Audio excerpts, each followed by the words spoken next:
네, 여러분 안녕하십니까. 자, 2024년 6월 30일, 6월의 마지막 주네요. 네. 자, 오늘은 이제 오늘부터 호세아 시리즈를 시작을 하려고 합니다. 지난 주까지 우리가 십계명 시리즈에 대해서 다시 한번 정리하는 시간을 가졌습니다. 자, 오늘은 그 십계명 시리즈 정리한 내용을 이제 기초로 해서, 그걸 바탕으로 해서 오늘부터 이제 새로운 말씀 시리즈를 이제 이어가는데 많이 이제 여러분들의 참고가 되실 것입니다.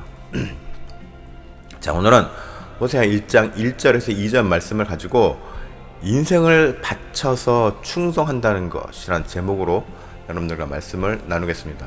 자, 호세아 1장 1절 우시야와 요담과 아하스와 히스기야가 이어 유다 왕이 된 시대, 곧 요아스의 아들 여로보암이 이스라엘 왕이 된 시대에 부에리의 아들 호세아에 임한 여호와의 말씀이라. 2절 여호와께서 처음 호세아에게 말씀하실 때 여호와께서 호세아에게 이르시되 너는 가서 음란한 여자를 맞이하여 음란한 자식들을 낳으라. 이 나라가 여호와를 떠나 크게 음란함이니라 하시니. 자, 저도 결혼 전에 많이 들었던 이야기이긴 합니다만 청년 시절에 배우자를 위한 기도를 많이 해야 한다는 권면을 신앙생활을 오랫동안 해오신 분이라면 한 번쯤은 들어봤을 내용입니다. 청년 시절에 어른들이 그런 얘기 했죠. 배우자를 위해서 기도해라, 이런 얘기. 자, 결혼뿐 아니라 청년 시절에 자신의 미래에 대한 비전을 하나님의 뜻에 따라 살고자 하는 열정이 일어나기도 합니다. 그래서 신앙의 열정이 넘치는 청년들은 방학 때마다 단기 선교도 가고 수련회 참석도 열심히 하기도 합니다. 저도 예전에 청년 시절 때 청년부 수련회도 열심히 참석하였고, 뿐만 아니라 중고등부 수련회 같은 것도 교사 자격으로 참석해서 아이들과 함께 일주일이 넘게 두 탕씩 수련회를 두 탕씩 뛰면서 지냈던 기억도 있습니다. 자, 그런데 하나님께서 여러분들에게 본인의 뜻과는 별개로 전혀 엉뚱한 삶의 과제를 주신다면 여러분들은 과연 어떻게 하시겠습니까? 마음이 어떻겠습니까? 자, 오늘의 말씀은 하나님께서 우리의 인생에 깊숙이 개입하셔서 우리의 인생을 활용해 하나님의 뜻을 이루고자 하신다면, 또 그로 인해 각자의 인생이 생각지도 못한 어떤 굴곡을 겪으며 힘들어진다면 여러분들은 과연 기꺼이 순종하실 수 있는지에 대한 묵상을 해보고자 합니다. 자, 1절 우시야와 요담과 아하스와 히스기야가 이어 유다 왕이 된 시대, 곧 요아스의 아들 여로보암이 이스라엘의 왕이 된 시대에 부에리의 아들 호세아에게 임한 여호와의 말씀이니라. 자, 이제 호세아 선지자가 등장합니다. 이 호세아 선지자는 북왕국 이스라엘 출신의 선지자였습니다. 더불어서 북이스라엘의 범죄함을 꾸짖고 회개를 외친 사람이었습니다. 이렇게 표현하면 그저 여느 선지자와도 같은 사역을 감당한 사람 정도로 이해할 수 있습니다. 그런데 호세아에게는 특별한 임무가 있었습니다. 하나님과 이스라엘 백성 사이에 벌어진 참담한 상황을 자기 자신의 개인적 삶으로 표현해야 하는 일이었습니다. 저는 호세아 시리즈를 준비하면서 일반적인 북이스라엘의 범죄와 심판, 그리고 이들을 바라보시는 하나님의 섭리에 대한 부분에 집중하고 있었습니다. 그런데 1절 말씀을 읽기 시작하면서부터 호세아 개인에 대한 생각이 마음 깊은 속에서부터 아주 궁금증이 일어나기 시작했습니다. 자, 2절 말씀 한번 볼게요. 2절. 자, 여호와께서 처음 모세에게 말씀하실 때 여호와께서 호세아에게 이르시되 너는 가서 음란한 여자를 맞이하여 음란한 자식들을 낳으라. 자, 결혼이라는 것이 한 개인의 인생에 있어서 두 번 다시 없을 중요한 문제이고, 그렇죠? 앞으로의 삶에 큰 영향을 줄 만한 일입니다. 그런데 여호와께서는 호세의 삶에 직접 개입하셔서 그의 개인사를 일일이 간섭하시는 장면인 것입니다. 물론 본문에 나오는 음란한 여자란 그저 단순히 길에서 몸을 파는 여인이라기보다는 당시의 바알 신전에서 의식으로서 몸을 바친 신전 여인들을 의미합니다. 문제는 여호와 개인의 의견이나 생각은 중요하지 않았다는 점입니다. 사랑하는 여인과의 결혼 생활도 세월이 지나면서 힘들 수 있는데 하나님은 호세아에게 전혀 삶과 무관한 여자를 들여서 결혼을 하라는 명령을 하고 계시는 것입니다. 자, 1장 1절과 2절의 말씀을 읽으면서 이제 보다 중요한 본론으로 들어갈 다음 구절을 보려고 하는데 1, 2절의 말씀에서 호세아 개인의 삶이 떠오르게 되는 것입니다. 자, 생전 꿈에도 생각하지 않았던 여인과 결혼을 명령을 받은 호세아는 어떤 마음이었을까요? 성경에는 호세아 개인의 심정은 기록된 바가 없습니다. 그런데 유독 이 구절에서 눈을 떼지 못하면서 보다 그의 개인의 삶을 통해 하나님께서 말씀하시고자 하시는 것이 있다는 생각이 들게 되었습니다. 이건 신학적으로도 당연한 규격이기 때문에 자, 2절 이어서 이 나라가 여호와를 떠나 크게 음란함이니라 하시니.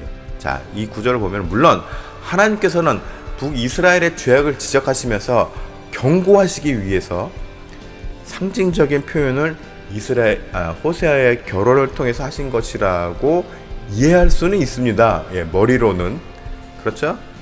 그런데 다른 어떤 상황적인 설명이나 과거의 역사적인 사례를 통해서든지 얼마든지 당시에 대한 메시지적 비유가 가능할 법도 한데 왜 하나님께서는 굳이 호세아의 개인적인 삶을 해치면서까지 이를 표현하려고 하셨을까요? 하나님의 크신 섭리를 따라 사역을 감당하는 일이 너무나도 당연하였기에 호세아 개인의 삶이야 어떻든 큰 사명만을 감당하면 되는 것일까요? 그렇게 하나님께서 명령하시면 크신 것일까요? 하나님이시니까. 과연 하나님은 호세아 개인의 삶은 중요하게 생각하지 않으셨기에 그저 도구로만 생각하여 창기와도 같은 여인과 정식 결혼 생활을 하라고 명령하신 것일까요? 호세아도 본문을 보면 그의 개인적인 생각이나 반문하는 기록 없이 왜 이런 여자와 결혼을 해야 됩니까? 네, 그런 기록도 없어요. 그저 순종한 것으로만 나옵니다만, 자, 그가 마음에도 없는 결혼을 해야 한다는 부분에서 적지 않은 부담과 아주 복잡한 마음이 있었을 것이라는 예상은 충분히 할 수 있죠. 네, 충분히 할 수 있습니다. 그런데 이 모든 궁금증은 호세아 선지자의 호세아라는 이름의 뜻에서부터 해결의 실마리를 풀 수 있습니다. 자, 호세아 뜻은 구원, 여호와께서 건지신다, 도우신다라는 의미가 있습니다. 자, 구원이라는 의미를 가진 그의 이름에서 우리는 무엇을 떠올릴 수 있을까요? 네, 그것은 바로 희생입니다. 구원하면 희생이라는 단어가 또 떠오를 수가 있죠. 하나님은 인류 역사 가운데서 커다란 어떤 결심을 통해서 섭리를 펼치신 바가 있습니다. 그리고 그 과정에서 기꺼이 삶을 바쳐 희생을 감당한 당시의 사역자들이 있었습니다. 그리고 이 삶을 바쳐 희생함으로 가장 큰 역사를 완성하신 분이 누구죠? 네, 바로 예수 그리스도이십니다. 물론 하나님께서는 우리들 각자의 믿음의 분량에 따른 감당할 만한 시험과 사명을 주십니다. 호세아 선지자도 비록 자신의 개인적인 행복과 인생은 추구하지 못할지언정 기꺼이 하나님의 사역을 위해 자신을 던진 인물임은 우리는 기억해야 할 것입니다. 자, 마태복음 16장 24절에 이에 예수께서 제자들에게 이르시되 누구든지 나를 따라오려거든 자기를 부인하고 자기 십자가를 지고 나를 따를 것이니라. 자, 오늘을 사는 우리들에게도 주님은 요구하십니다. 중요한 점은 십자가를 질 수 있는 가장 큰 요건이 바로 뭐라고요? 네, 나를 부인해야 한다는 것입니다. 오늘날 많은 사람들이 자기 십자가를 지라만 강조합니다. 그런데 십자가를 지기 위한 전제 조건이 뭐라고요? 나를 부인하는 겁니다. 여기서 정확히 나 자신을 부정한다는 것은 무엇일까요? 나의 계획, 나의 비전, 꿈 이런 것보다 주님의 사명이 우선이 될 마음이 갖춰져 있는지에 대한 확인인 것입니다. 자, 지난번에도 말씀드렸지만 기독교는 기복신앙을 추구하지 않습니다. 그렇기 때문에 물질적 축복이 주님의 뜻이라는 번영신앙 같은 것은 말씀에 부합하지 않습니다. 그러면은 돈 많이 번 사람은 하나님의 축복을 받은 것이고 가난하게 사는 사람들은 주님의 버림을 받는 사람들인가요? 말이 안 되는 것이죠. 예수님은 당시에 힘없고 가난하고 연약한 사람들을 위해서 싸우셨습니다. 예, 기득권자들을 향해서. 21세기 현대에도 세상은 여전히 고통 속에서 신음하고 있고 주님은 우리들에게 이 시대를 감당하라는 사명을 부여하고 계심을 우리는 들어야 합니다. 여러분들 각자가 깨달은 복음의 깊이와 그 분량만큼 보이고 듣게 될 것입니다. 그렇기 때문에 우리는 부지런히 말씀을 깊게 묵상하고 주님의 뜻을 제대로 분별해야 합니다. 호세아 선지자는 당시의 시대적 아픔을 감당하라는 하나님의 명령을 기꺼이 순종하여 개인적인 인생의 행복이나 꿈을 우선하지 않은 것입니다. 물론 그거 얼마나 고뇌했었고 몸부림을 쳤는지는 알 수 없죠. 하지만 결국 어떻게 했어요? 순종했습니다. 결국 자신의 인생의 행복을 우선시하지 않았습니다. 그게 중요한 거죠.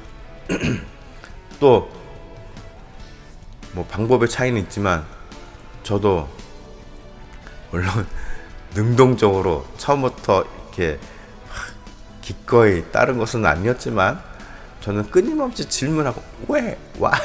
이러면서 끊임없이 반문하면서 따지면서 최대한 미루면서 몸부림치다가 뭐 거의 코끼듯이 끌려온 경향이 없지 않아 있지만은 결국 저도 이렇게 주님의 뜻에 원하는 방향으로 어쩌지 이렇게 가고 있습니다. 네. 거기에는 이제 호세아 선지자하고는 약간 질적인 차이가 있죠. 네. 하지만 어쨌든 그렇습니다. 마찬가지로 여러분들도 하나님의 말씀을 통해서 주님께서 나에게 개인적으로 요구하시는 뜻이 무엇인가를 찾아야 됩니다. 그리고 나에게 주신 어떤 메시지, 명령이 있다면 그 말씀을 가지고 그 명령에 대해서 깊이 묵상하고 고민하고 몸부림치는 과정 역시 필요합니다. 진짜 그런 메시지를 받았다면 몸부림을 치게 될 것입니다. 왜냐면 내가 정말 선뜻 받아들일 만한 미션이 없기 때문입니다. 네. 성경에 나와 있는 모든 사역자들이 하나님의 미션을 받았을 때 아이고 감사합니다. 예, 정말 기쁩니다. 이런 사람은 거의 없었습니다. 정말 몸부림치면서 왜 내가 이것을 해야 되니까 내지는 막 당황한 사람들이 대부분이었습니다. 그렇기 때문에 정말 하나님의 뜻을 받은 사람들은 당황할 수밖에 없습니다. 놀랄 수밖에 없습니다. 내가 이런 걸 할 수 있을까요? 왜 저에게 이런 일이? 이러면서 자연스럽게 몸부림을 칠 수밖에 없습니다. 그러나 그 과정 역시 필요하다는 것입니다. 자, 자, 여러분들 모두 이런 과정 속에서 참다운 순종을 향한 성숙한 신앙인으로서 또 사명자로서 쭉쭉 성장하는 그런 성도가 되시기를 축복합니다.